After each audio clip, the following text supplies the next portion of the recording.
যারা আছেন তাদেরকে অবশ্যই ক্ষান্ত হতে হবে। ভারতে পালিয়ে গিয়ে দেশকে অস্থিতিশীল করবেন, লন্ডনে বসে টকশোতে বসে দেশকে অস্থিতিশীল করবেন, এই সুযোগ আর দেওয়া হবে না। আপনাদেরকে ক্ষান্ত হতে হবে। পাশাপাশি এই দেশে বিগত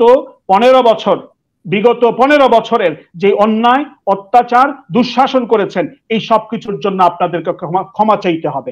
এই ক্ষমা কেন চাইবেন? কি করেছেন আপনারা?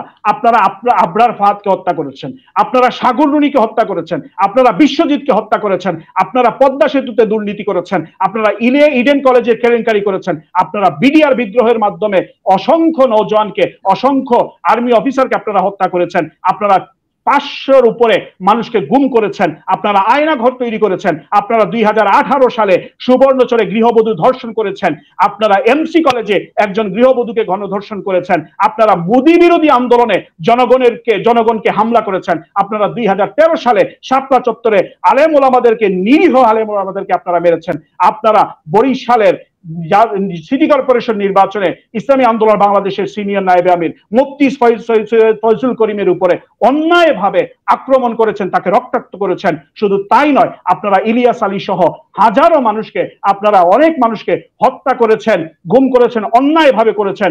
আপনাদের ছাত্রলীগের শুটাররা, আপনাদের ছাত্রলীগের ক্যাডাররা এই কোটা বিরোধী আন্দোলনের মধ্যে সাধারণ নিরীহ ছাত্র ছাত্রীদেরকে পর্যন্ত গায়ে আঘাত করেছে, সেটার ফুটেজ এখনো অনলাইনে আছে, ভিডিওগুলোর মধ্যে আছে।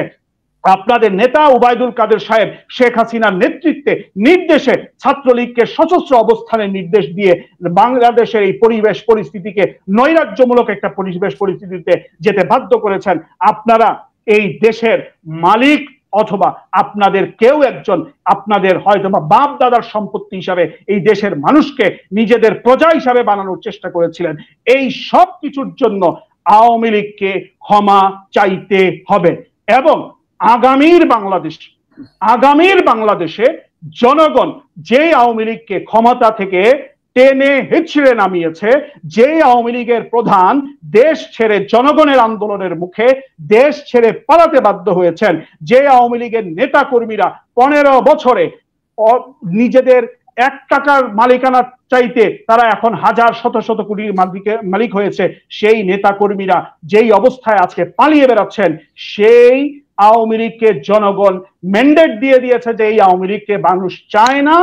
আমরা আগামী নির্বাচন, যে নির্বাচনকে সংস্কারমূলক কার্যক্রম আছে, সেই সংস্কারমূলক কার্যক্রমের মাধ্যমে সুন্দর একটি নির্বাচন যাতে উপস্থাপন করেন এবং 53 বছরে বাংলাদেশের মানুষের কাছে বারবার বাংলাদেশের মানুষ ঠকেছে, বারবার বাংলাদেশের মানুষের উপরে অন্যায় হয়েছে।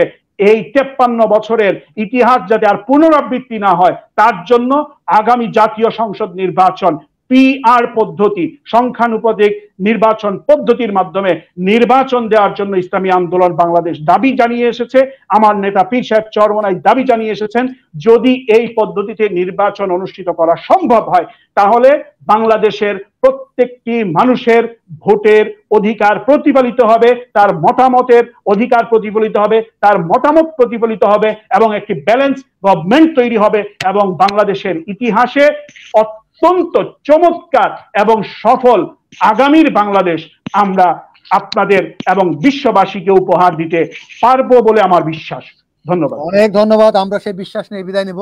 আসলে খুব চমৎকার ভাবে বলছেন যে আমরা সুন্দর একটি বাংলাদেশ চাই এবং সেই বাংলাদেশের অন্যতম